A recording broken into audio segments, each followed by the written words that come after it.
¿Qué tal, Ernestito? Milagro, primero en clases.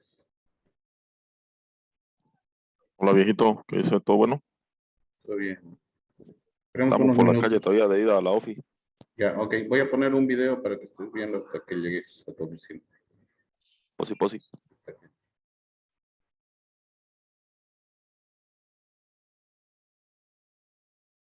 Todo el día ahora te cuento sin página de Inmetro para la etiqueta. Estamos fritos hoy. Anoche hice, Ujú. ahora lo ingresé ahora y se borró. ¿Se borró? Se borró, no hay. Sí, tienen que buscar. Ya mandamos correo al Inmetro, pero nada. No, hermano, ¿qué van a responder? Vos sabes cómo es esa situación. Ni modo. Hermano. Poner el Ya, videito a ver para chequearlo. ya está bueno este video. Un ratillo hasta que ingresen tus compañeros. Ya, ahora sí voy a compartir.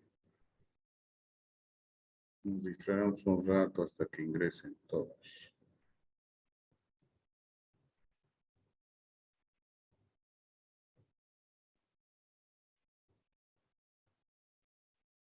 La prensa mundial se ha estado haciendo eco de los problemas financieros de la segunda compañía inmobiliaria más grande de China, la Evergrande. Y no son pocos los que han estado comparando su actual desastrosa situación con la quiebra del estadounidense Lehman Brothers en el 2008, que generó, como recuerdan, una crisis mundial de grandes dimensiones. Así, Evergrande se ha convertido en la mayor preocupación y especulación en el mundo financiero, mientras busca una salida a su problema de liquidez y al grave sobreendeudamiento. Este colapso afecta no solo a China, sino a muchos rincones del planeta, Latinoamérica incluida. Y hoy veremos por qué.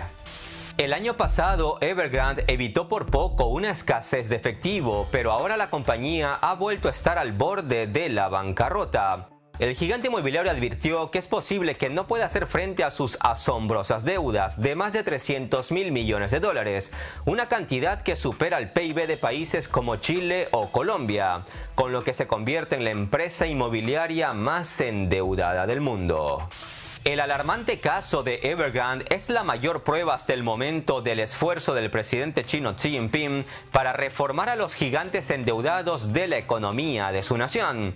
Pero no solo eso, también podría ser la prueba más importante a la que se ha enfrentado el sistema financiero de China en muchos años. La crisis de liquidez continúa sacudiendo los mercados bursátiles mundiales con la caída de las acciones en Asia, Europa y Estados Unidos, aunque debo decir que en las últimas horas han empezado a recuperarse. Soy Gabriel Bulgakov y en este video vamos a analizar la situación por la que atraviesa una empresa descomunal y cuya caída podría generar un tsunami financiero que golpearía a China y a diversos bancos mundiales, cerrando el grifo del crédito. Les explicaré cómo se ha llegado a esta situación, quiénes son los responsables, cuáles serían las consecuencias y cuáles serían las posibles soluciones. Además, nombraré cuáles son los países de América Latina más expuestos al posible colapso del mercado inmobiliario chino. Suceda lo que suceda, esto ha creado un gran precedente en China de cómo no se deben hacer las cosas. Aunque la lección puede ser muy costosa mientras volvemos a ver lo de siempre. Irresponsabilidad, la recurrente falta de control donde auditorías internacionales dan por buenos unos balances que luego son menos fiables que las promesas de un político latinoamericano en campaña. No parpadeen que el video de hoy es realmente impactante. Sin más introducción, empecemos. El grupo Evergrande fue fundado en 1996 por Hui Ka-yang. Comenzó como una pequeña empresa local en Guangzhou antes de aprovechar el boom inmobiliario de China para convertirse en el segundo desarrollador más grande del país por ventas. Buscando un fuerte impulso a su crecimiento, salió a bolsa en el 2009 en Hong Kong. En total tiene 200.000 empleados directos y ayuda indirectamente a mantener más de 3,8 millones de puestos de trabajo cada año. Sus activos totales tienen un valor cercano a los 2,3 billones de yuanes. Les dejo un dato de impacto para que entiendan su poder. Representa el 2% del PIB de China. La compañía es parte de Global 500, lo que significa que también es una de las empresas más grandes del mundo por ingresos, ocupando el lugar 122. Pero el precio de sus acciones se ha desplomado este año en casi un 80% desde que advirtió sobre el riesgo de incumplimiento en agosto pasado. Se supo que, usando las típicas tácticas de los capitalistas occidentales, algunos altos ejecutivos chinos obtuvieron reembolsos anticipados en productos de inversión y luego dijeron a los inversionistas minoristas que la compañía no podía pagar a tiempo. Aunque la compañía habló de un severo castigo, las palabras son insuficientes y la promesa sin acción solo ha enfurecido más al público en general. Lo de que los directivos cobren antes que los demás pertenece al manual de los bajos fondos del capitalismo, y es por eso que el gobierno chino quiere poner orden y ha sacado el látigo, haciendo temblar de paso a varios de los gigantes empresariales chinos como Alibaba y Tencent. Evergrande posee actualmente más de 1.300 proyectos, en su mayoría residenciales, en más de 280 ciudades chinas. Quienes hayan visitado China en los últimos años habrán sido testigos de miles y miles de grandes edificios residenciales a medio terminar en decenas de grandes y pequeñas ciudades. Y ese es en parte el problema, que no se entregan, por lo tanto no se venden. Y por ende no entra el dinerito caliente que necesitan para pagar a sus proveedores y amortizar su deuda. Por lo tanto, la enorme deuda de Evergrande es lo que precisamente ha amenazado con hacer explotar la burbuja inmobiliaria en el mercado chino. Fuera del desarrollo inmobiliario, una gran diversificación en los últimos años ha hecho que la compañía ampliara su alcance a la producción de medios de comunicación, servicios de salud, alimentación, fabricación de automóviles eléctricos, así como el funcionamiento de un parque temático, además de incursionar en el mundo del deporte. En el 2010, la empresa compró un equipo de fútbol que ahora se conoce como Guangzhou Evergrande. Pues bien, ese equipo ha construido lo que se cree es la escuela de fútbol más grande del mundo. Sepan que el Guangzhou FC es el club de fútbol más exitoso de China, pero por los problemas financieros de su matriz, la Evergrande, el club está al borde del colapso. Tan grave es su situación que han incluido en la lista de transferencias a todos sus jugadores, estrellas incluidas, en un intento desesperado por recaudar efectivo y no quedar en bancarrota. Es de suponer que uno de los entrenadores mejor pagados del mundo, el italiano Fabio Cannavaro, también haga las maletas. Otra de sus empresas que ejemplifica sus problemas es Evergrande Auto, que aunque ha presentado hasta ahora 9 modelos, ninguno de ellos ha entrado en fase de producción. Pese a todo, una tenue luz de esperanza puede salvar a esta compañía de automóviles eléctricos. Los 5 modelos probados exitosamente a principios de este mes parece mostrar que su unidad de fabricación se activará, además del hecho de que Evergrande está tratando de vender parte de su participación del 65% en esta empresa en una búsqueda desesperada de efectivo. Los problemas de Evergrande son tan grandes como ella. La empresa tiene más de 70.000 inversores y la construcción de viviendas para más de 1 millón de compradores está estancada. Es posible asumir que en el futuro habrá otros casos como los de Evergrande debido a fallas estructurales en el sistema financiero de China. Sin embargo, el gobierno ha estado trabajando en mitigar los riesgos. El principal problema de Evergrande es el sobreendeudamiento. Y es que el sistema permite que las entidades puedan pedir prestado durante un periodo prolongado antes de tener que enfrentar un ajuste de cuentas que amenaza con perturbar la estabilidad social y dañar a los inversores y competidores de la industria. Evergrande ha impulsado su expansión principalmente a través de un apalancamiento agresivo desde el principio, es decir, crecer a base de préstamos, tanto que a su fundador, y que en su momento fue la persona más rica de China, se le llama también el rey de la deuda. Antes de orar, toma un segundo para pensar en lo que estás a punto de hacer. Es asombroso. El sector inmobiliario chino en particular ha experimentado un aumento de precios en los últimos 20 años, creando una burbuja de precios. El gobierno chino se ha mostrado muy preocupado por la estabilidad financiera y el exceso de deuda. Deudas que trata de reducir con una creciente regulación, intervención y penalización de las conductas y prácticas abusivas empresariales. Los reguladores chinos, en su intento por frenar la especulación inmobiliaria y el sobreendeudamiento entre los promotores inmobiliarios, elaboraron, entre otras cosas, la política de las 3 líneas rojas en el 2020, que establecen ratios máximos de endeudamiento a corto y a largo plazo.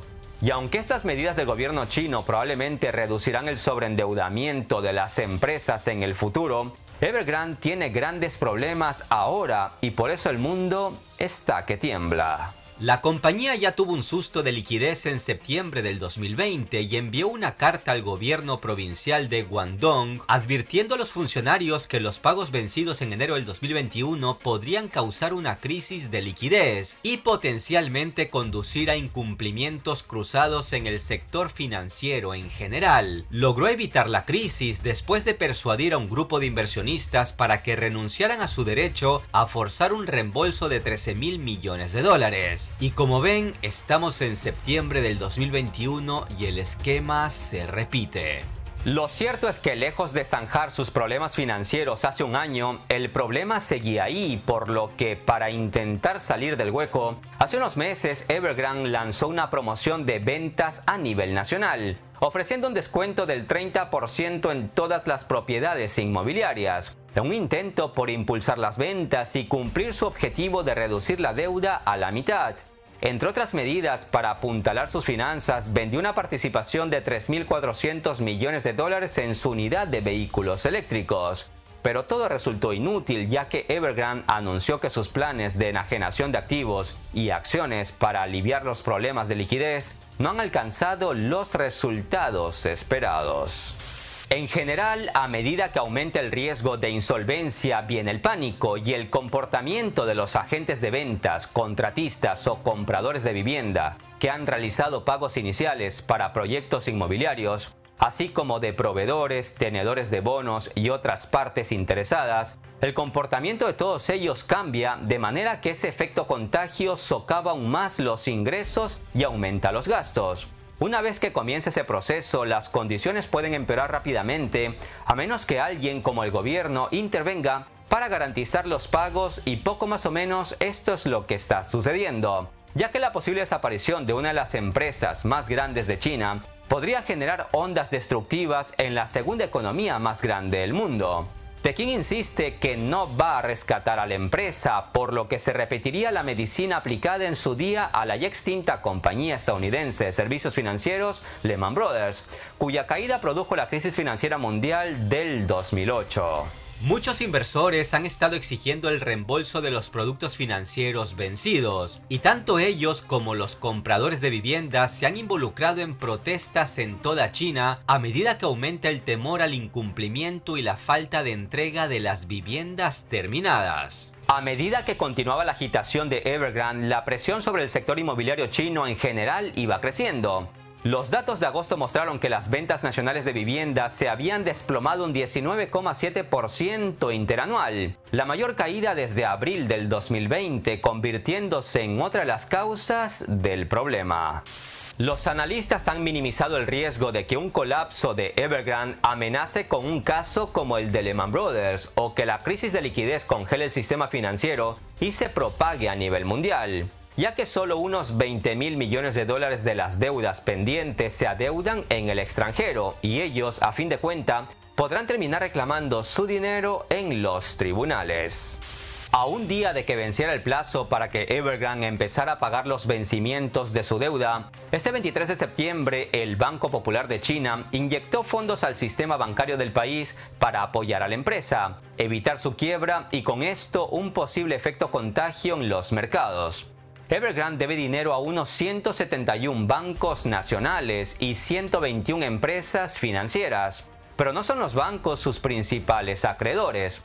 Las instituciones financieras están conectadas con Evergrande mediante préstamos y participaciones indirectas, por lo que una quiebra de la compañía podría traducirse en liquidaciones en el mercado crediticio. El riesgo de quiebra sigue siendo alto, especialmente si los tenedores de bonos en el extranjero están menos dispuestos que los de China a cerrar acuerdos. Sin embargo, el 22 de septiembre las acciones rebotaron, haciendo subir los precios de las acciones de otras compañías chinas a su paso. En ese sentido, el optimismo vuelve a aparecer. Así, por ejemplo, hace unas horas la sociedad Chinese State, uno de los principales accionistas de Evergrande, anunció planes para deshacerse de su participación en la compañía ante su grave situación financiera. Tras la noticia, Evergrande se disparó un 18,5% en la bolsa. Como estos números suben y bajan cada segundo, es difícil ahora dejarles un dato estable, pero se informa que este jueves, luego de que la bolsa de Hong Kong abriera, Evergrande ha llegado a subir más de un 30%. Se puede decir que la preocupación en torno al gigante inmobiliario se está relajando y se cree que el gobierno chino acabará controlando la situación. Pero existe también la posibilidad de que vuelva a llover sobre mojado y muy pronto veamos números rojos otra vez. En teoría, el gobierno chino, fiel a su palabra, no ha salvado a la compañía, pero sí ha intervenido por los laditos y de puntillas. La prioridad de Pekín posiblemente sea mantener a Evergrande en el negocio con el fin de terminar de construir las más de 1.400.000 casas que la compañía ha vendido previamente. La máxima prioridad para la empresa y el gobierno es evitar las protestas, que no son algo común en China. Xi Jinping no quiere algo parecido en su país a los chalecos amarillos, ciudadanos indignados con diversas medidas impopulares que se manifestaron primero en París y luego en el resto de Francia, que hicieron arder por semanas las calles. Mientras tanto, los medios occidentales tradicionales esperan y se frotan las manos. Las autoridades chinas no tienen la intención de rescatar directamente a Evergrande porque sería un mal precedente, pero ya ha mostrado estar dispuesto a evitar un colapso total, ya que las ondas de choque podrían envolver a los bancos, proveedores, inversores minoristas e incluso a las autoridades locales. Por otro lado, hay que tener en cuenta que si el sistema inmobiliario chino cae, esto lastrará la compra de acero y otras materias primas, que son el motor de las exportaciones de varias naciones. Por citar un ejemplo, sepan que países como Chile, Perú y Brasil serían los más afectados tras un eventual colapso de Evergrande, ya que Chile exporta cobre y hierro, Perú exporta cobre al tiempo que Brasil es uno de los mayores exportadores de hierro a nivel mundial y también produce acero. El cobre, el hierro y el acero se usan en la construcción, por lo que sin duda estas tres naciones latinoamericanas quedarían expuestas en caso de que la segunda empresa inmobiliaria más grande de China quiebre. La solución final seguramente se hará con acciones probadas, como el refinanciamiento de la deuda, recortes de activos, pagos de emergencia a los más vulnerables y un control férreo. Por supuesto, los responsables de la situación deberán rendir cuentas a Pekín. En este proceso, las pérdidas se extenderán entre las partes interesadas y lo harán por un largo tiempo. Así que el destino final de Evergrande se verá a mediano plazo y no en un colapso rápido, pero puede que pasen los meses y volvamos a enfrentarnos a otra situación in extremis, como la que ya se ha vivido esta semana, y vuelva a cundir el pánico en los mercados y en las criptodivisas en una especie de sálvese quien pueda, mientras Evergrande trata de seguir vendiendo y buscando efectivo. Los analistas más serios explican que es imposible que pase en China lo que pasó en Estados Unidos en el 2008. En este caso, hablamos más de una demolición controlada impulsada por las reformas económicas del gobierno chino, que de una reacción en cadena. Pekín está haciendo lo que los críticos le han estado pidiendo a China por un tiempo: desinflar la burbuja inmobiliaria. Sin embargo, podría exacerbar la desaceleración económica de China y servir como una llamada de atención mundial a los peligros que acechan a otras economías cargadas de deuda. Si muchos se preguntaban cómo era posible que China creciera a pasos agigantados mientras el resto de las economías iban en recesión, acaban de recibir una clase práctica de capitalismo salvaje en el paraíso comunista. El dragón chino está endeudado hasta la cola. Estimados amigos, seguiremos atentos a Evergrande y no descarto volver a tocar este tema porque habrá mucha tela que cortar. Y es que no se puede vivir por encima de nuestras posibilidades, uno de los peores pecados del capitalismo. La crisis del 2008 y la que vivimos por la pandemia nos ha demostrado que nada es previsible y que de una u otra manera podemos caer en nuestro propio cuento de hadas. Claro que todos hacemos planes, tenemos sueños, metas, aspiraciones, proyectos, pero debemos ser más responsables y tener cuidado con los créditos, porque ya ni el trabajo lo tenemos asegurado.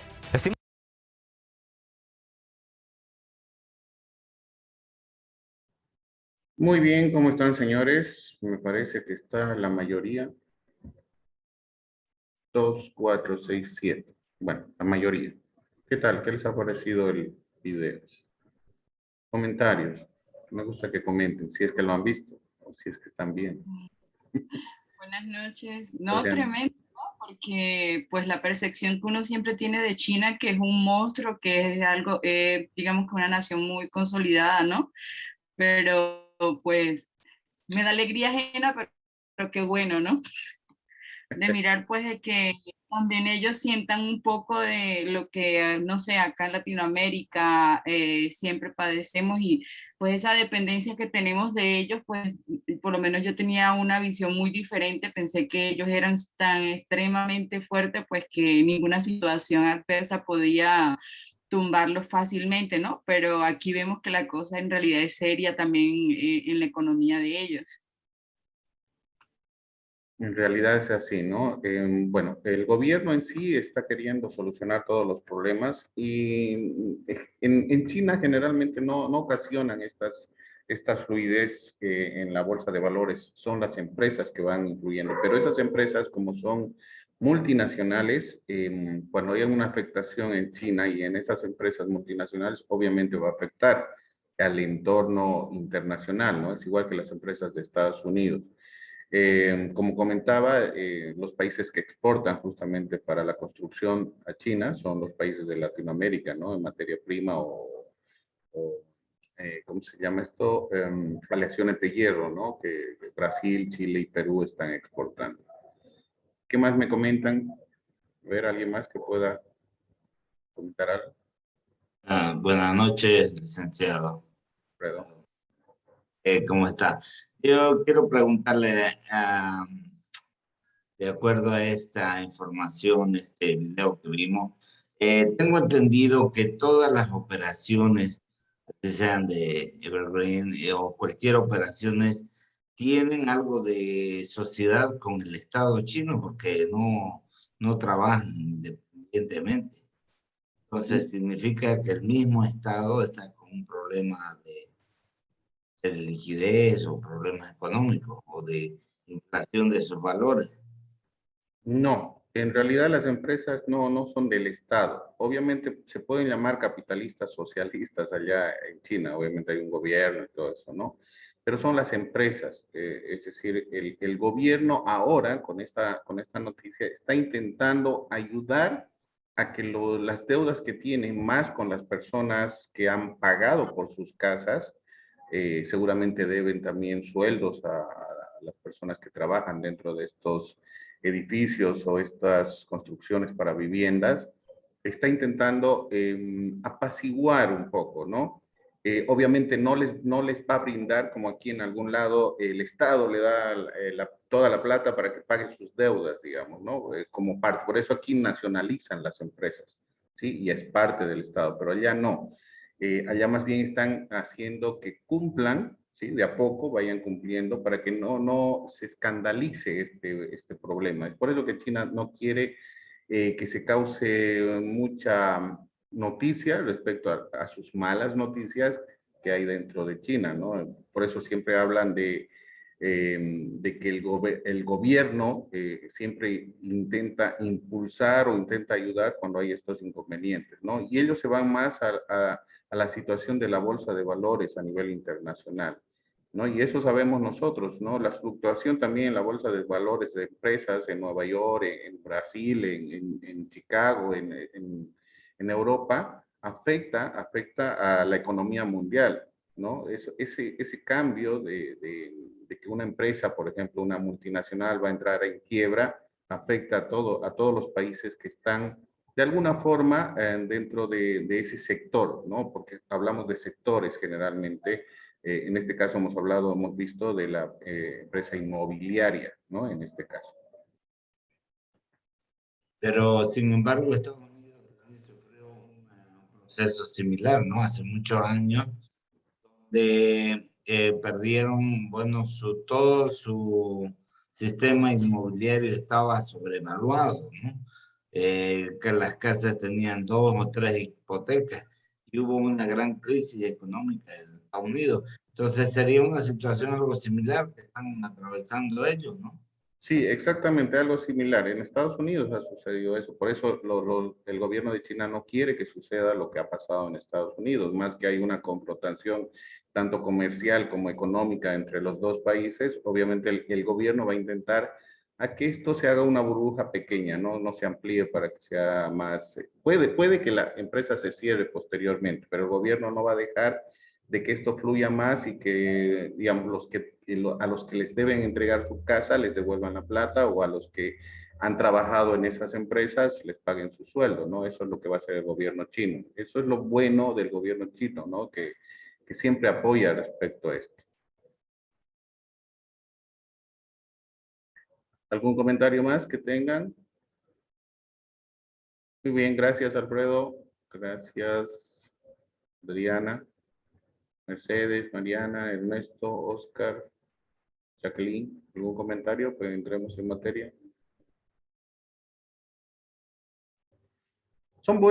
Es bueno ver este tipo de videos, por eso les he puesto. Generalmente veo de esto, veo de la BBC de Londres, hay mucha información de Sudamérica también, pero obviamente a nivel internacional, más Container es una de las empresas que da información de logística a nivel internacional. Son muy buenas las informaciones que recabo de este tipo de empresas. Bien, no se olviden que terminando 9:30, déjenme ver, se me olvidó, como ayer he cerrado otros cursos, voy a ver la plataforma, a qué hora les puse, a qué hora hemos quedado, 9:30, ¿no? La evaluación. De 9:30 a 10, dice. ¿Está ya en la plataforma? ¿Estás viendo, Ernesto, en la plataforma? De 9:30 a 10, ya está. Ya está en la plataforma. Ya, ok. Gracias, Ernesto. Bien, avancemos entonces.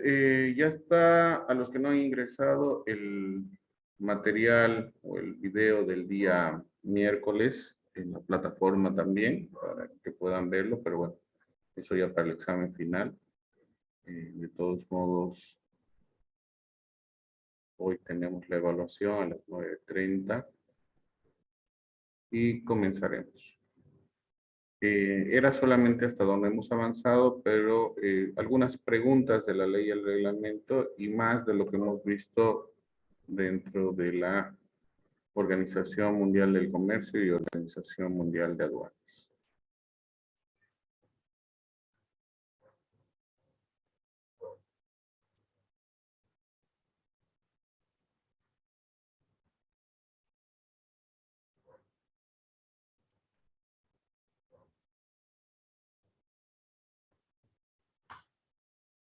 Bien, ya hemos visto la ley, el reglamento y vamos a ir con la normativa regional de Bolivia sobre normas de origen. Este resumen, como les he dicho, ya han debido empezar a hacer sus trabajos.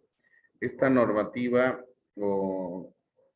que les voy a explicar es de manera general. No voy a tocar ningún punto específico de ningún acuerdo de complementación económica, es el trabajo que están haciendo, porque en realidad, como les digo, diplomados cortos son 5 clases y espero que solo saquen o que intenten sacar todo lo relativo de conceptos generales, ¿no? La información, documentos, ya lo tienen en la plataforma. Cuando quieran ampliar respecto a normas de origen, algún antecedente o algo que necesiten, no duden en escribirme o revisar, ¿no?, los documentos que están en la plataforma. Uno es del Departamento de Normas de la Aduana Nacional y el otro es de la Comunidad Andina de Naciones, que son los más importantes dentro de la norma de origen, ¿no? Y uno también de la Asociación Latinoamericana de Integración. Muy bien. Empecemos entonces. ¿Qué son los acuerdos comerciales? Es importante que conozcamos esto, puesto que los acuerdos de complementación económica están dentro de el acuerdo de la Asociación Latinoamericana de Integración dentro de Latinoamérica. Entonces, los acuerdos son convenios, tratados, pactos o cualquier otro acto vinculante por el cual dos o más países se comprometen a acatar condiciones específicas en su intercambio comercial, aunque no siempre de carácter recíproco. Si hablamos de acto vinculante, el acto vinculante se refiere a todo lo que se ha quedado dentro de la normativa legal de este convenio, tratado o pacto de manera obligatoria. Por eso se llama vinculante. Vinculante se refiere a obligatorio. Dentro de los acuerdos hay este intercambio comercial. Generalmente se habla de mercancías, se tienen que cumplir ciertos requisitos y esto está con las condiciones específicas que se pongan en estos acuerdos. No siempre es de manera recíproca, ¿no? En algunos acuerdos es de carácter vinculante, es decir, de obligatoria, y en otras no. Pero la norma legal se tiene que cumplir. Los acuerdos comerciales tienen por finalidad exclusiva la promoción del comercio entre los países miembros. Para exportar o importar es necesario saber cómo leer los acuerdos comerciales, los acuerdos de complementación económica en relación a Bolivia son los que están relacionados a las preferencias arancelarias que tenemos dentro del acuerdo de complementación económica hace 22, hace 47, hace 66, hace 36, entre Bolivia y Venezuela. Y estos acuerdos tenemos que saberlos interpretar, tenemos que saberlos leer, ¿no? Leer e interpretar.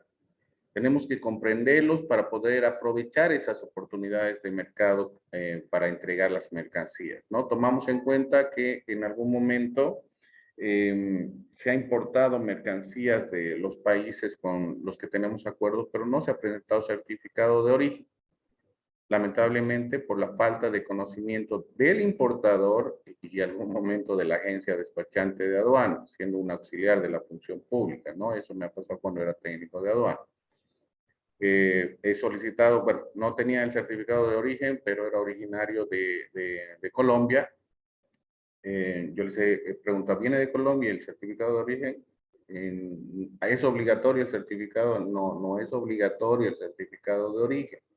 Pero si lo presentaban, no pagaban el gravamen arancelario, porque es una preferencia arancelaria que tenemos dentro de la comunidad andina y como les estamos explicando.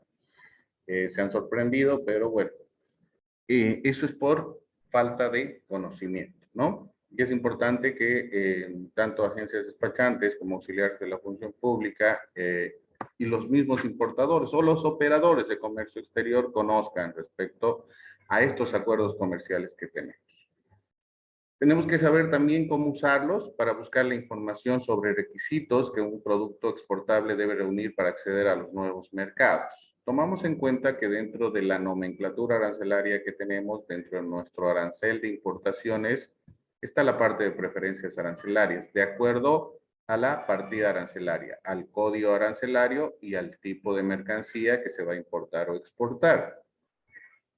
Todo en relación a nuestro país, casi todos los países están con preferencias arancelarias de los acuerdos de complementación. Hay algunos requisitos específicos de origen, los famosos reos que se utilizan, pero eso se debe estudiar, justamente se debe estudiar completamente el acuerdo cuando queremos importar o exportar para saber si tenemos alguna, no sé, alguna observación dentro de los reos o dentro del mismo acuerdo sobre ese producto, tomando en cuenta que los países siempre van a proteger la producción nacional, ¿no? En algunos casos no se permiten exportar ciertas mercancías justamente porque primero se tiene que cumplir con satisfacer a todos los ciudadanos en un país. Los acuerdos comerciales están ordenados partiendo por uno o varios capítulos sobre comercio de bienes, seguidos por aquellos dedicados a normas de origen, las medidas sanitarias y fitosanitarias y obstáculos técnicos al comercio. Este es el esquema que se tiene que manejar para los acuerdos comerciales. Obviamente lo primero que se tiene que ver es el acuerdo comercial sobre bienes, ¿sí? Sobre las mercancías, qué mercancías se va a exportar. Después ver normas de origen, aplicando el certificado de origen y las medidas, ¿no? Las medidas sanitarias y fitosanitarias y los obstáculos técnicos que te puedan pedir algún país. Dentro de esto tenemos que buscar la preferencia arancelaria. Sí, se puede considerar originario mi producto dentro del esquema de un acuerdo de complementación económica con un país. Tenemos que ver el trato nacional arancel de la nación más favorecida, en nuestro caso, Bolivia-Ecuador. Tenemos que ver la lista de desgravación arancelaria, ¿no? Nosotros tenemos el arancel que se genera o que emite el Ministerio de Economía y Finanzas cada año. El próximo año va a salir el arancel 2022 con todos los cambios. Estoy complementando con lo de nomenclatura arancelaria para que se acuerden un poco y que es importante porque va a haber modificaciones, o sea, se van a realizar modificaciones al arancel en 2022 por las modificaciones que se han hecho en el sistema armonizado referente a la séptima enmienda del sistema armonizado. Conjuntamente con eso, en el transcurso del año también ha habido modificaciones dentro del acuerdo de la Comunidad Andina de Naciones, entonces van a haber modificaciones para nuestra nomenclatura andina de nuestro bloque comercial. Además que se han hecho también modificaciones mediante decretos supremos en cambios de nuestros gravámenes arancelarios o el apoyo que está dando el gobierno a algunas mercancías para procesos productivos como maquinaria y vehículos donde no paga el impuesto al valor agregado, ¿verdad? Eso ya tienen conocimiento ustedes. Además de algunos decretos supremos donde han subido el gravamen arancelario a ciertas mercancías y han bajado algunas mercancías. Además de que también están dando el incentivo para el ingreso o compra o importación de vehículos híbridos eléctricos, ¿verdad? Justamente el cambio que se está dando. Pero con las noticias a nivel internacional, el litio está quedando por atrás porque están haciendo otro tipo de combustible, pero tenemos que buscar opciones dentro de nuestro país. ¿Se puede considerar originario mi producto? Tenemos que ver las distintas modalidades de normas de origen, los capítulos sobre procedimientos y certificaciones de origen. Otra pregunta que tenemos que hacernos también es si cumplo con los requisitos sanitarios y fitosanitarios. Esto de acuerdo a la Organización Mundial del Comercio sobre medidas sanitarias y fitosanitarias. Tenemos que ver los capítulos de los acuerdos comerciales sobre medidas sanitarias y fitosanitarias. ¿Qué tipos de estándares técnicos y de calidad debo cumplir? Dentro del acuerdo de la Organización Mundial del Comercio, también dentro de lo que exigen los países para la presentación de tus mercancías respecto a calidad, cumplimiento de los requisitos que ellos exigen. Tenemos que ver el capítulo de los acuerdos bilaterales, sobre los obstáculos técnicos al comercio. Esto está dentro de la Organización Mundial de Comercio. Tenemos que analizar, no tanto para la importación y exportación dentro de los acuerdos comerciales, no solamente es la emisión del certificado de origen, ¿sí? Muchas veces, vamos a ver más adelante, ya hemos visto, en algunos de los casos, la misma ley y el reglamento indica que si viene la mercancía, se devuelve la mercancía porque no ha cumplido criterios de calidad o no ha cumplido con los estándares que han pedido los importadores, bueno, lo recibamos, que venga de nuevo, ¿no? Lo recibamos, que ingrese sin el pago de tributos. Obviamente esa mercancía o todo el trato comercial o la negociación internacional que se ha hecho con el otro país, quien queda mal no es el importador, sino el país. ¿Qué van a decir? Bolivia no sabe negociar, Bolivia no tiene niveles técnicos o estándares de calidad que se requieren a nivel internacional, ¿verdad? No ha sucedido mucho aquello, pero el gobierno tiene que fijarse respecto a eso, ¿no? No es solamente exportar mercancía nacional con solamente materia prima, pero cuando tengamos algún proceso productivo, tenemos que hacerlo cumpliendo las medidas o estándares técnicos de calidad, ¿no? Eso es lo más importante para conocer lo relativo a las exportaciones si se nos da el caso de Bolivia hacia el exterior. El código arancelario del producto.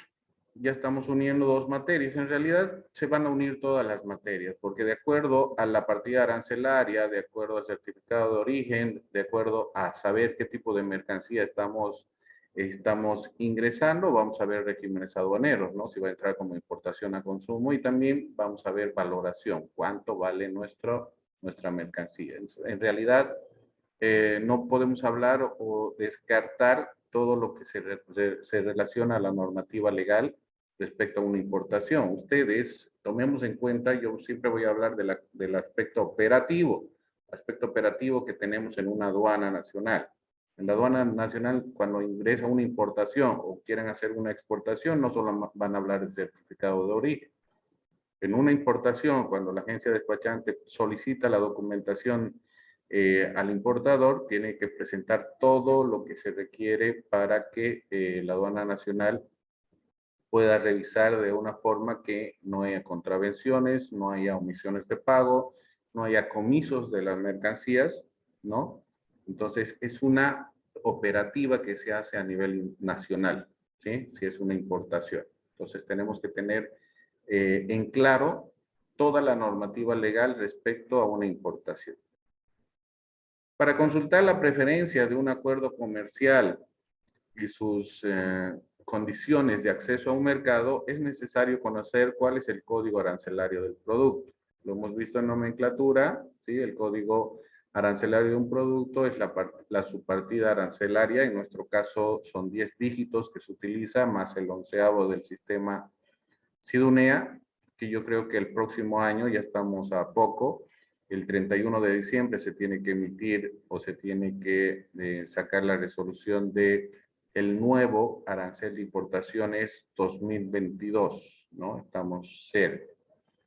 Entonces, dentro de ese arancel está el código arancelario, que es un código numérico, donde se presenta qué tipo de producto es y todas las condiciones que tiene que cumplir en el aspecto nacional del pago de tributos, presentación de documentación de respaldo, certificados, autorizaciones previas y las preferencias, en nuestro caso, cuando vemos normas de origen.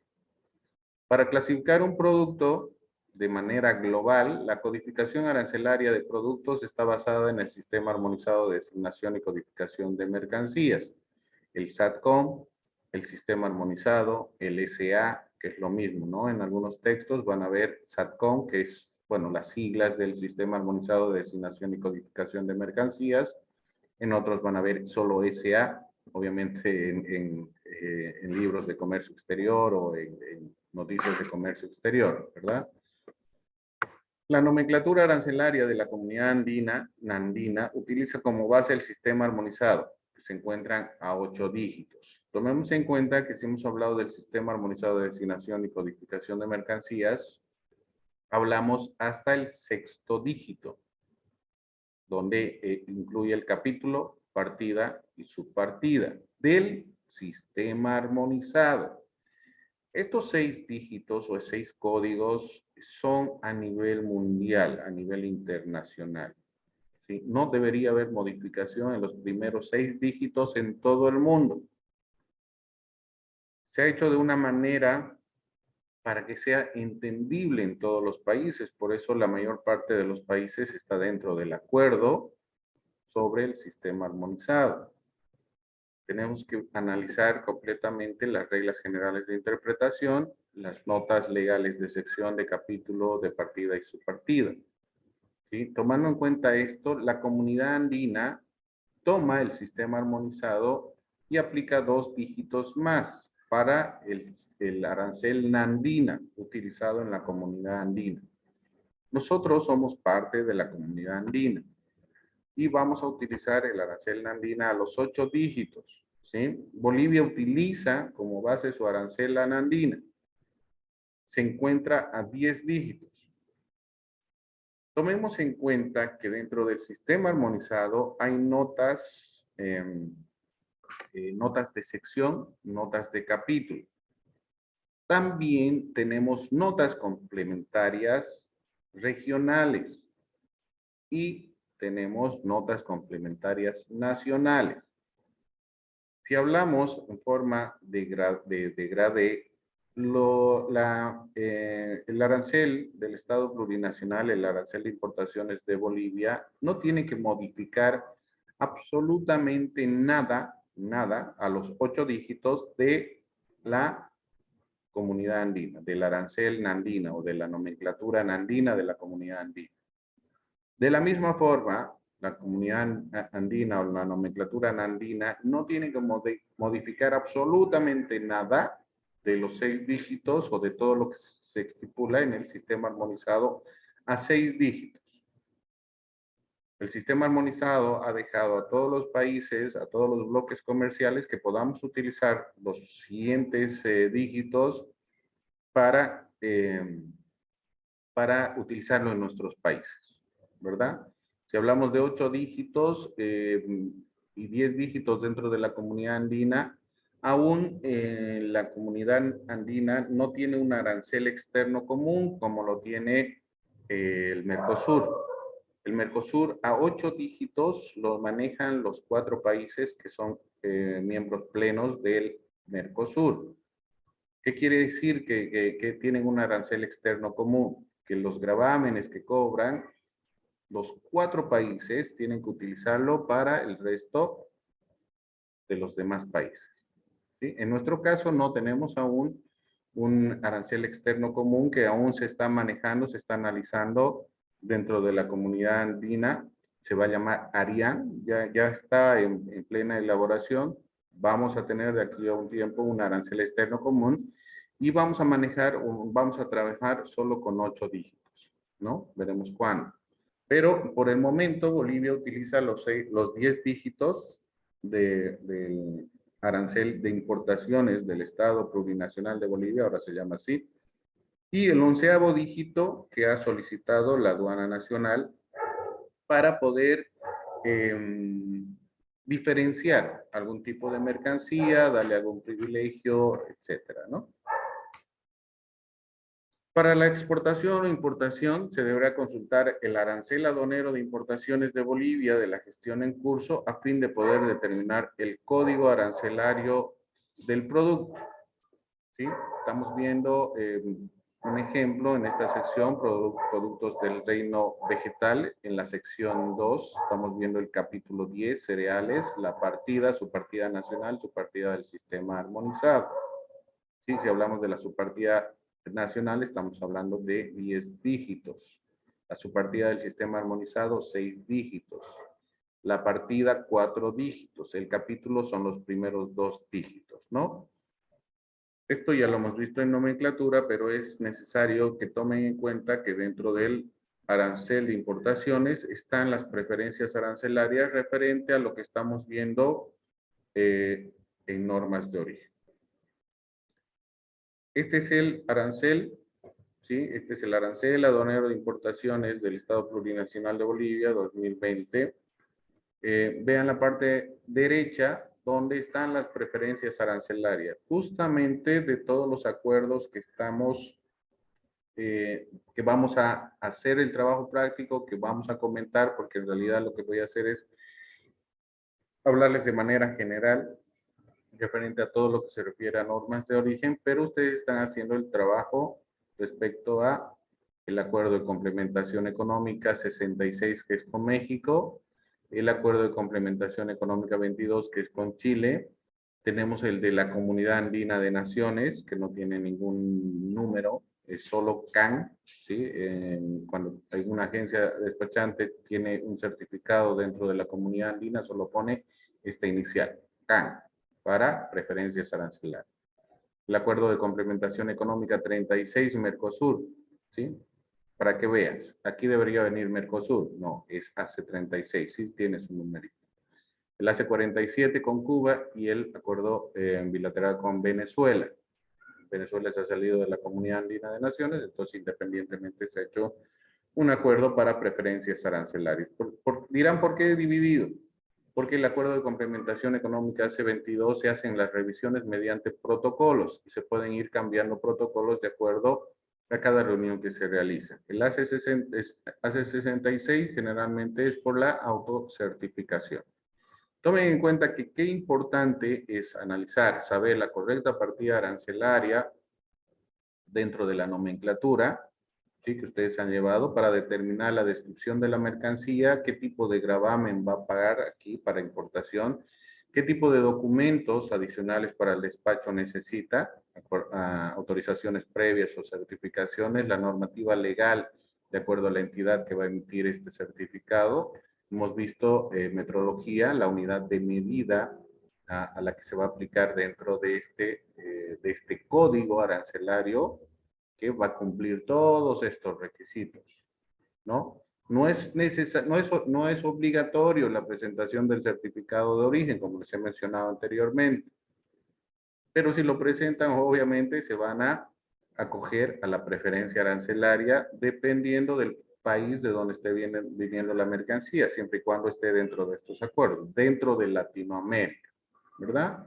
Ahora, intentar solicitar un certificado de origen de otros países no es necesario, pero si ustedes son importadores, deberían pedirlo obligatoriamente, ¿sí? Para la situación del Made in,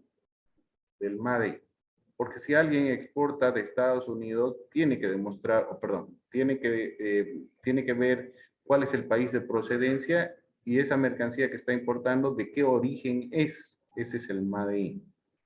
¿Sí? Tomen en cuenta, país de procedencia, país de origen muy diferente, ¿verdad? Puedo importar de Estados Unidos, pero la mercancía es de origen china, taiwanesa, ¿verdad? ¿Por qué importan de Estados Unidos? Pónganse ropa o calzados o tenis generalmente. Porque toda la mercancía de China, de Singapur, de los tigres asiáticos, de Asia, la de mejor calidad, obviamente va a Estados Unidos. ¿Sí? Por eso a veces uno prefiere importar de Estados Unidos, porque sabe que esa mercancía que van a enviar de Estados Unidos es de calidad A o B máximo. A nosotros de China o de otros países nos llega categoría XYZ, ¿verdad? Porque dura un respiro. Definiciones entonces de normas de origen. Vamos a ver diferentes definiciones. Como definición de normas de origen tenemos mecanismo del comercio internacional que mediante elementos cualitativos y cuantitativos persiguen establecer el origen de las mercancías. Tomemos en cuenta que se van a utilizar algunas fórmulas en los acuerdos de complementación y se tiene que describir la mercancía, ¿no? A eso se refiere por cualitativo y cuantitativo. Este mecanismo del comercio internacional, como hemos visto a comienzo, ha sido elaborado o ha empezado a analizarse después de 1994, porque antes el GATT, van a tomar en cuenta, porque en la evaluación está lo que les voy a decir, ¿no? Antes en el GATT no se tomaba en cuenta las normas de origen, pero en la creación de la Organización Mundial del Comercio en 1995, en la ronda de Uruguay, se ha tocado el tema por tres cambios importantes que tenían dentro del comercio internacional, además de que muchos países se estaban aprovechando de las preferencias no arancelarias, ¿no? Entonces es muy importante que tomemos en cuenta esto. Otra de las definiciones tiene por objeto determinar con precisión la identidad del país en el cual una mercancía ha sido producida de conformidad con los criterios definidos por una normativa específica. Tomando en cuenta el acuerdo de complementación, estos criterios que se van a tomar dentro de esta normativa tienen que aplicarse para que se pueda identificar si realmente ha sido esa mercancía producida, extraída, cosechada porque aunque sea productos naturales que hayan sido cosechados, se tiene que demostrar la validez de que son mercancías producidas dentro del país, cosechadas, extraídas, fabricadas, etcétera, ¿no? Estos requisitos se cumplen cuando el exportador, obviamente, al registrarse, si es productor, tiene que presentar cuántas hectáreas está cosechando de qué cantidad por hectárea saca de producción y qué cantidad va a exportar. Otra de las definiciones podemos indicar que indican las condiciones o requisitos que en materia de composición con respecto a insumos y bienes intermedios debe cumplir un producto para identificar su nacionalidad.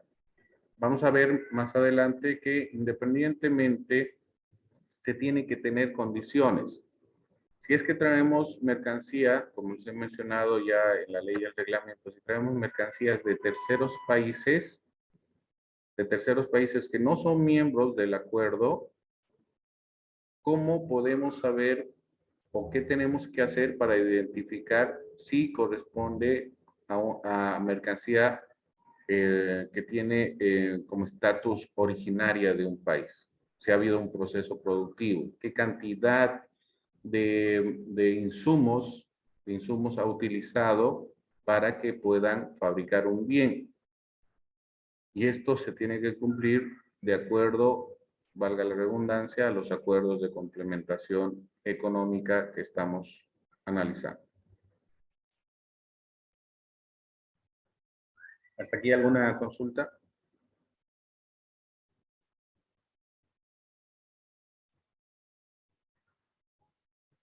Muy bien. Casos en que se utilizan las normas de origen.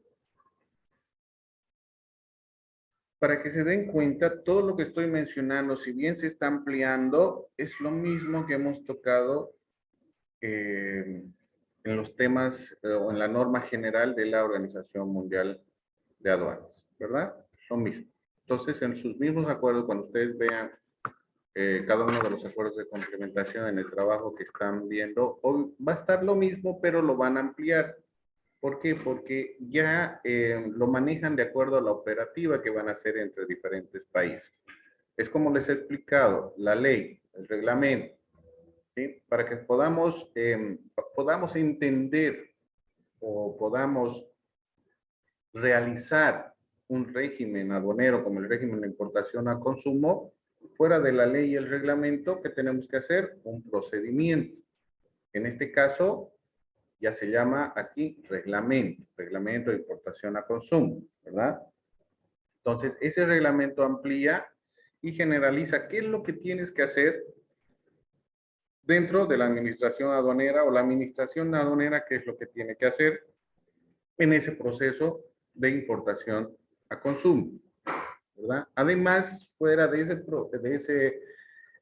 procedimiento o ese reglamento que ahora se llama, ¿sí? Salen pequeñas circulares, pequeñas normativas, donde van algún momento cambiando tal vez algún artículo, derogando algún artículo, y ampliando algún artículo, orientando en lo que se debe hacer en otro artículo, porque no todos conocen la normativa, por eso hay muchos reclamos tanto de agencias, de importadores, de transportistas, y es por eso que va saliendo las circulares, ¿no? Para que vayan adecuando, para que todos hablen un mismo idioma, pero esas circulares van saliendo periódicamente.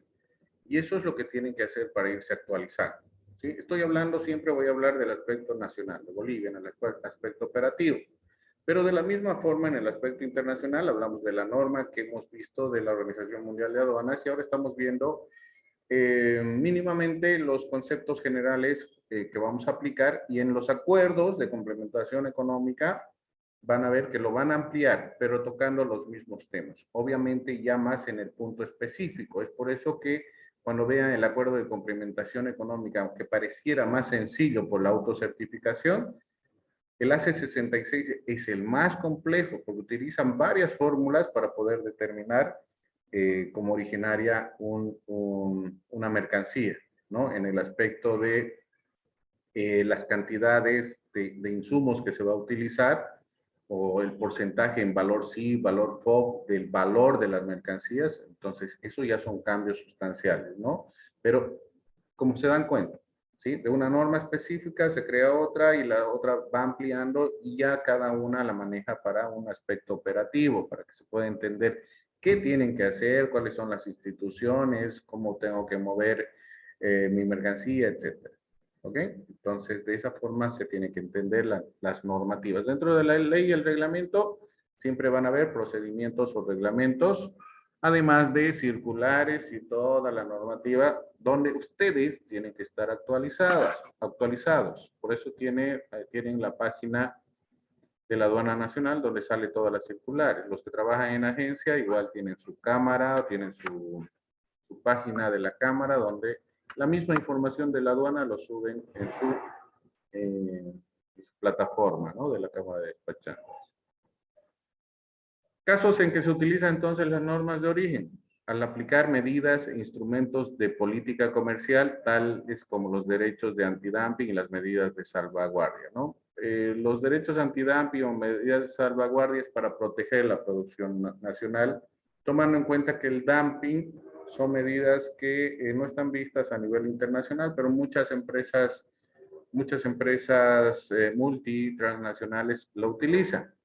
¿Por qué? Porque es el ingreso de las mercancías a un precio menor al costo de producción.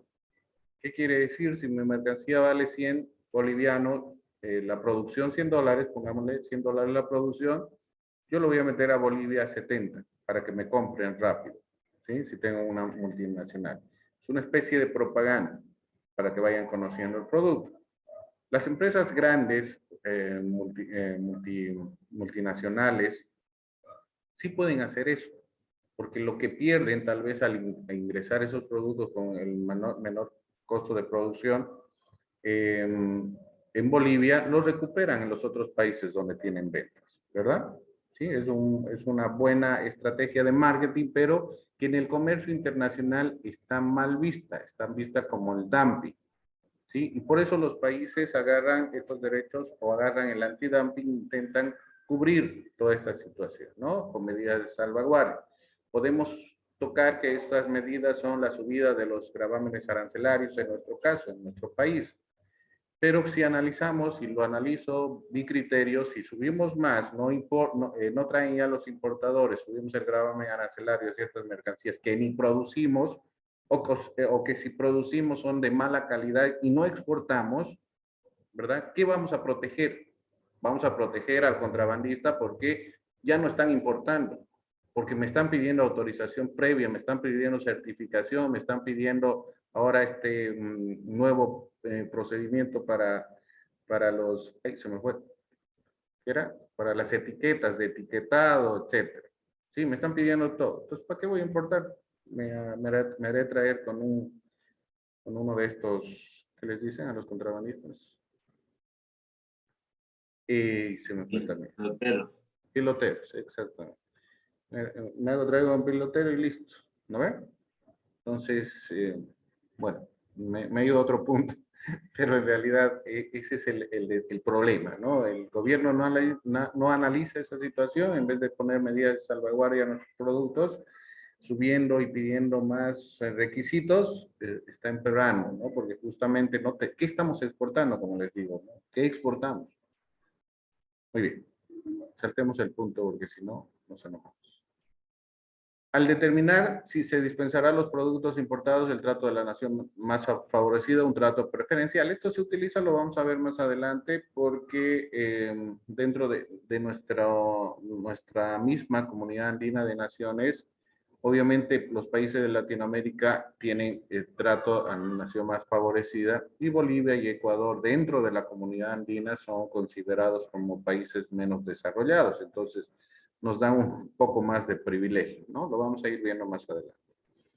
Efectos de la elaboración de estadísticas sobre el comercio. Esto es muy importante, no solamente las normas de origen. Si hablamos de un despacho, como les digo, despacho de importación, no voy a decir las normas de origen, sí es importante, lo único. La verdad que cuando ingresa una importación al consumo, que generalmente es el 90%, todos estos datos, tanto de importación y exportación, va como estadísticas al Instituto Nacional de Estadística. De ahí se crea la balanza comercial de importación y exportación, si tenemos déficit, si tenemos superávit, etcétera, ¿verdad? Además de que la misma base de datos del INE lo utilizan las empresas que están dentro del comercio exterior. Hablamos del IPSE, hablamos de la CAINCO, de algunas otras empresas que pasan información al resto del mundo. De la misma forma, nosotros tenemos que utilizar este tipo de estadísticas de los otros países para analizar un estudio de mercado, un estudio de exportación, un estudio de importación. No es importar por importar. Así tengas plata, no puedes importar por importar. Tienes que conocer qué producto vas a importar. Tienes que conocer tu mercado nacional. Tienes que conocer, si vas a ser mayorista, ya tienes que tener clientes. Generalmente los que ya tienen conocimiento acá, importan un contenedor y lo reparten. Listo, ya está vendido. Pero los que no, tenemos que hacer un análisis, tenemos que hacer un estudio, tenemos que saber qué vamos a importar, de qué país. ¿Sabemos de China? Ok, no hay problema, pero si queremos mejor calidad, pues tenemos que buscar otro tipo de mercado, obviamente. Y todo eso se va a ver justamente en el trabajo práctico que les he dado, el asincrónico con Martín López. Él es el experto que les va a dar un link donde ustedes van a buscar esa información. Tienen hasta eso, ¿sí? Esa información es muy importante porque ustedes pueden analizar mercados, países, productos, precios, todo, ¿ya? Entonces, dentro de eso es importante entonces la elaboración de estadísticas porque a nivel internacional, ¿sí? Es necesario tomar en cuenta qué importamos, cuánto importamos, qué valor, qué cantidad, qué productos, si tiene certificado de origen, no tiene certificado de origen, eso se ve en las estadísticas, ¿no? De qué país viene, etcétera.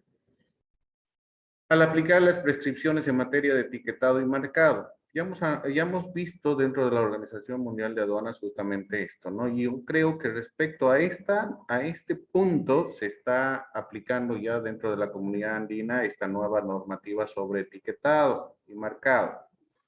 Pero me voy más allá. Yo creo que lo están utilizando, obviamente, disque para facilitar el comercio internacional, pero ya nos va a comentar cómo le ha ido en su trabajo para llenar a Ernesto respecto a esto. Pero también me voy a que ninguna normativa sale porque quieran sacarla, ¿no? Sino porque, como yo les he comentado en algún momento, en un escaneado con el escáner grande que yo manejaba, hemos abierto un contenedor donde había neumáticos que han llegado de China y tenían grabado Brasil. Claro, no decía Made in Brasil, decía Brasil, pero en ningún lado decía Made in China. ¿Me dejo entender?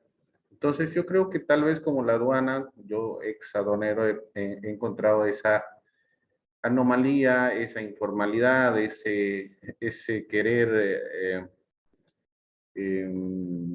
ingresar algo ilegal al país, ¿me entienden? Entonces los demás países tal vez han analizado lo mismo, han visto lo mismo y como les en algún momento fuera del comentario de los neumáticos, también de las etiquetas que hemos comisado en aeropuerto, cuando trabajaba en aeropuerto, y como si nada, ¿no? El que ha traído las etiquetas, sí, licenciado, es que le ponemos a veces la etiqueta china o de Singapur, porque si le ponemos etiqueta de Made in Bolivia, nadie nos compra, ¿verdad? Entonces, tal vez por lo mismo es que se ha de una vez agilizado, porque esta norma es de la Comunidad Andina de Naciones, y si hablamos de 1995 al 2022, que recién salga esta norma respecto al etiquetado y marcado, es que no había mucho problema, pero yo creo que han debido descubrir algo, o todos los países se han puesto de acuerdo para aplicar completamente esta normativa del etiquetado y marcado, ¿verdad? Es, bueno, para mayor control de los productores, pero en realidad a nosotros nos perjudica, como les he dicho, ¿no? ¿Qué producimos? ¿Sí? Preferimos ponerle otra marca a nuestros productos, ¿verdad? Importancia de las normas de origen. Las normas de origen son importantes en su aplicación por internacionalización de los procesos productivos. Si hablamos de internacionalización, ¿sí? Estos procesos productivos conllevan a el ingreso de mercancías o insumos para que se puedan fabricar mercancías basados en procesos productivos suficientes, sustanciales, para determinar el origen de una mercancía. Evitan la triangulación del comercio. ¿Sí? Si hablamos de triangulación, no es tan complicado, pero hay algunas facturas que se triangulan y que no corren ninguna, no tienen ningún problema, porque si yo facturo mediante una triangulación en Estados Unidos y mi mercancía viene de Brasil, pero ha sido fabricada en Brasil, presentando el certificado de origen y poniendo en observaciones esta triangulación, no habría ningún problema, ¿no?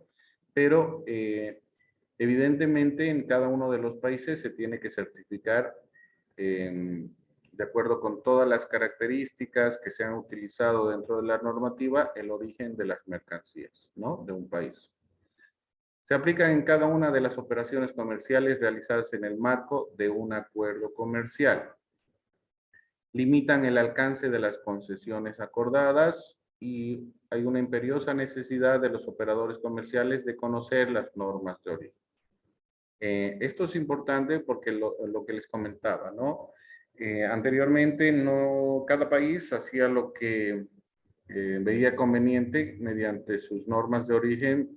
A veces pedían certificado, a veces no. Y ya la creación de la Organización Mundial del Comercio, se han empezado a analizar y es necesario que los operadores operadores de comercio exterior que tenemos dentro de nuestro país y el mundo conozcan estas normas de origen y obviamente, ¿no? Nosotros hablamos de nuestras preferencias arancelarias dentro de la Asociación Latinoamericana de Integración. Ese es nuestro bloque comercial referente a preferencias arancelarias. Pero también tenemos sistemas generalizados de preferencias, TLCs, etcétera, donde no es preferencial, pero sí nos dan la opción de exportar mercancías a esos países, pero con las condiciones que ellos nos ponen, ¿no? Entonces, la Organización Mundial de Comercio están hablando referente a esas operaciones. Los tipos de normas de origen. Las normas de origen preferenciales son las que utilizamos, las que se aplican los Estados miembros y participantes de un esquema preferencial de comercio. En nuestro caso, se ha aperturado dentro de la Asociación Latinoamericana de Integración. Todos los acuerdos de complementación están dentro de la Asociación Latinoamericana de Integración, es decir, Latinoamérica, todos los países tienen origen preferencial. Y estos son aplicados, obviamente, de acuerdo, otra vez la redundancia, a los acuerdos de complementación económica. Y tenemos las normas de origen no preferenciales, que es justamente donde la OMC y la OMA han regulado todo esto, ¿no? Las normas de origen no preferenciales son aplicadas al comercio internacional que se realiza fuera de todo acuerdo que otorgue algún privilegio, arancelario o no arancelario, los famosos sistemas generalizados. Pero como les digo, en realidad en estos acuerdos, si bien nos dejan exportar, ellos ponen las condiciones, ¿verdad? Obviamente allá, cuando llega al país donde se exporta, tienen privilegios los importadores de ese país. ¿Qué quiere decir? El mismo país no paga impuestos con nuestra materia prima, pero sí hacen procesos productivos y nos mandan sus productos acabados. ¿Sí? Es por eso que nos dan preferencias. Perdón, nos dan preferencias, pero están dentro de las normas de origen no preferenciales. Se utilizan en instrumentos de política comercial a fin de discriminar o por la necesidad que tiene un país importador de contar con la posibilidad de discriminar, por lo cual es necesario conocer el origen del bien. Hablamos ahora del Made in, ¿verdad? Muchos de los países con los que se tiene este tipo de acuerdos te van a exigir el Made in, el famoso Made in. Es regulado por la OMA y la OMC, por la Organización Mundial de Aduanas y la Organización Mundial del Comercio, a fin de armonizar y clarificar las normas de origen nacionales que tienen que ver con el comercio internacional no preferencial. Es por eso que desde 1995 se está haciendo el estudio referente más que todo a las normas de origen no preferenciales. Obviamente que ya se ha adecuado todas las normas de origen a nivel internacional, es por eso que no solo en la Asociación Latinoamericana de Integración, sino en Europa, en la Unión Europea, en Asia, en África, hay estos bloques, hay estos esquemas preferenciales donde las normas de origen preferenciales toman el punto para la presentación de certificados o otro tipo de documentación que cada uno de los acuerdos por bloque son los que solicitan, ¿no? Nosotros pedimos nuestro certificado de origen en toda la Asociación Latinoamericana de Integración. Tipos de normas de origen, hablamos de las reglas de origen. Vamos a tocar el punto de que normas de origen o reglas de origen puede que sea el mismo título, ¿sí? Y hablamos de las reglas de origen que son preferenciales y no preferenciales. Las preferenciales son las reglas que se establecen a fin de determinar el origen de una mercancía en el marco de un acuerdo con el objeto de otorgarle trato arancelario preferencial. Las no preferenciales son las reglas que se establecen a fin de determinar el origen de una mercancía para aplicar medidas de salvaguardia, derechos antidumping, derechos compensatorios, fines estadísticos, entre otros. Dentro de las normas de origen de la Comunidad Andina tenemos la decisión 416 y referente a reglas de origen las van a analizar la 417 que está en la plataforma. Normas de origen preferenciales son las contractuales, que son de los acuerdos preferenciales comerciales dentro de los convenios de los bloques comerciales. Si hablamos de acuerdos preferenciales, podemos hablar de la Comunidad Andina de Naciones, el Mercosur, autónomas o unilaterales. Tomamos en cuenta el convenio que tenemos con Venezuela, y los acuerdos unilaterales entre el AC-47 y el AC-22, que es con Chile y Cuba. Bien, vamos a quedar aquí. Ya, la siguiente clase, el lunes, vemos las reglas de origen, los criterios generales y ya vamos avanzando un poco más y concluimos el día miércoles, cuando sea el examen. Pueden prender sus cámaras. Quiero verlos. ¿Están atendiendo? ¿No están? ¿Están ahí? ¿No están?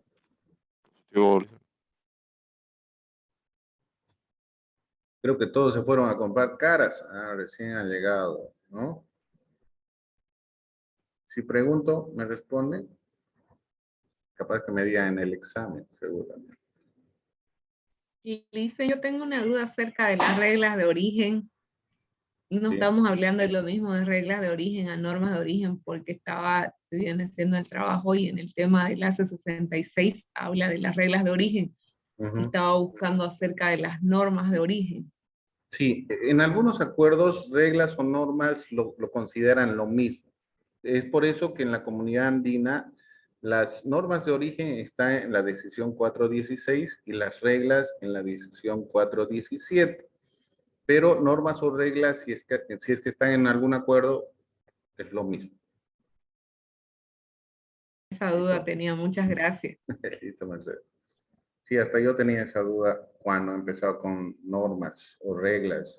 Bueno, en realidad, obviamente una norma, una regla tiene otro significado, pero es lo mismo, ¿no? Es decir, se va a tocar los mismos puntos.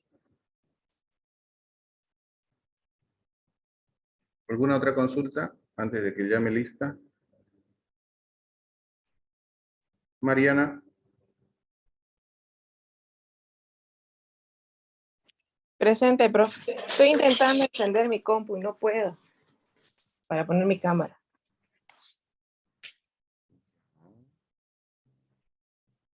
Marcos, Iván. Marcos, Iván ya no, ¿no? Sí, a 3 faltas seguidas. Ni modo. Mercedes Campos. Presente. Mariana Andrea Cárdenas. Presente. Alfredo. ¿Siguen en Presente. coche? ¿Siguen en coche o ya están en Santa Cruz? No, ya estoy en Santa Cruz. Y me deja el avión. Muy bien, muy bien. Jacqueline. Presente, Liz. Ernesto. Presente, licenciado. Dayana.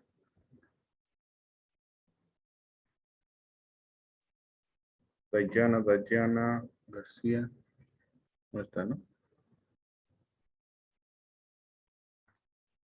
Adriana del Carmen. Presente. Ernesto Quiroga.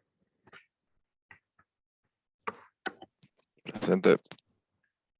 Muy bien, a ver, para que nos comente un poco el doctor Ernesto Quiroga respecto a su famoso trabajo que ahora les han dado a las agencias del etiquetado.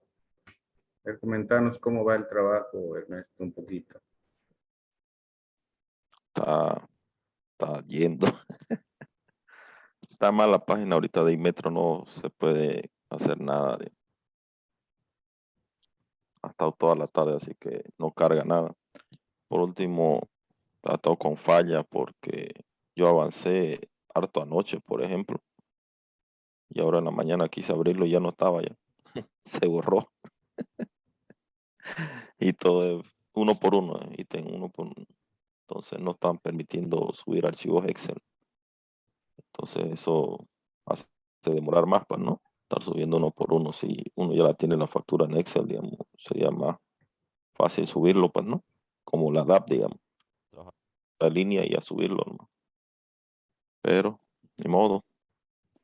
Así es, Ernesto. El problema que viendo lo que ha sucedido, porque antes con la DAP igual era el mismo problema, ¿verdad? Han ido modificando, haciendo sus sistemas, adecuándolo para hacer la famosa DAP, obviamente para los importadores, ¿no? Los que más veían eran las agencias, porque las agencias les hacen el trabajito a los importadores, eso lo sabemos.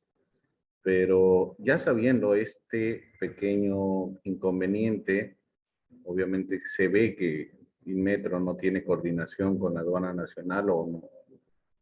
Si es un requisito que obviamente va a exigir también la administración aduanera, debería empezar a solucionar. Tiene 15 días recién un poco más esta nueva normativa, pero tomemos en cuenta que ya está causando, ¿no?, dificultades a los que importan calzados, todo lo que necesita etiquetado, ¿no? Ropa, etcétera. Y eso va a costar porque es uno por uno tienen que ingresar, ¿verdad? A ver si algún momento nos muestra, Ernesto, si puede, el sistemita de Inmetro. Porque igual les han dado su usuario y contraseña, Ernesto, han solicitado.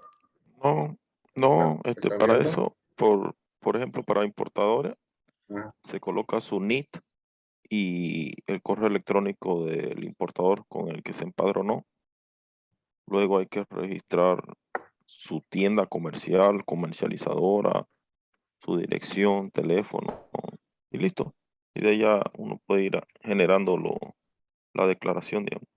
Ya, Ahí ir agregando ítem por ítem, digamos. Entonces, lo que veo es que es igual que la DAP. Esto deberían hacerlo los importadores.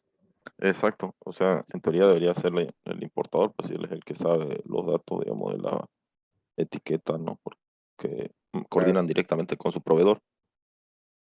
Eso. Muy bien. Entonces, van a cobrar el doble por más trabajo, porque eso deberían hacerlo los importadores. Está bien, no sé qué. Están más enojados, más bien. Están enojados los importadores. Imagínense, aparte le piden las autorizaciones previas, le pide, si hay que llenar la DAP, hay que llenar DAM, hay que llenar DIN, ahora hay que llenar la declaración jurada de etiquetas. A ver con qué más salen después las autoridades, otro formulario más. Ahí ya lo volaron lo que era el Sicoin, pues, ¿no? Bueno. Claro, pero pusieron otra cosa. A eso me refiero, ¿no? Es decir, si ustedes se dan cuenta, ¿qué genera eso? ¿No?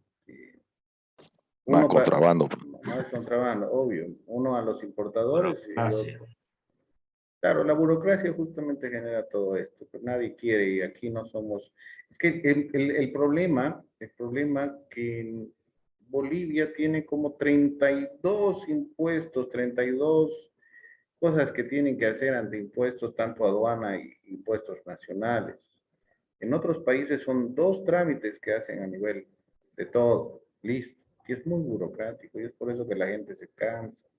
Además, ya nadie quiere ni abrir su NID. Yo tenía mi NID de consultora, lo cerré porque, a ver, de lo que uno gana, el 40% te sacan en IUE a fin de año. Si trabajas para el país, para la gobernación, para, no sé, para el Estado. No me parece, digamos. Pero bueno, hay que tributar. Y por si acaso los que no tienen NID y pidan factura, regístrense ante impuestos nacionales, ¿sí? Si ustedes piden factura, va a ir sumando, obviamente se tienen que registrar con su carnet de identidad. Si llegan a un cupo, les van a devolver el 5% por pedir facturas.